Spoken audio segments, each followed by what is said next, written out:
ফেরেশতাদের কাবা বাইতুল মামুর ৭ আসমানের উপর। এটা কত বড় শোনেন। কৃষ্ণই বলেন প্রতিদিন এই আল বাইতুল মামুর ফেরেশতাদের মসজিদে ৭০,০০০ ফেরেশতা ইবাদতের জন্য চান্স পায়। একবার ঢুকে যে বের হয়ে যায় কিয়ামতের আগে দ্বিতীয়বার আর তারা চান্স পাবে না।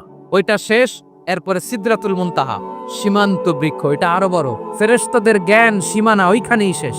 এর উপরে কি হয় ফেরেশতারা আর জানে না। সিদরাতুল মুনতাহার এরিয়া শেষ, এরপরে শুরু হয় আল্লাহুল মাহফুজ, কোরআনের বাড়ি। এটা মিন দুররাতিন বাইদা, সাদা ঝকঝকে ডায়মন্ড দিয়ে আল্লাহ বানাইছে। আমাদের সবার তাকদীর ভাগ্যলিপি ওইখানে লেখা। ওইটা শেষ, এরপরে শুরু হয় লা জামান লা মাকান এরিয়া। ওইখানে কোনো জামান নাই, মাকান নাই, no time no space area শুরু। ওইখানে কুরসি, যেখানে আল্লাহ পা রাখেন বা কুদরতি পা রাখেন।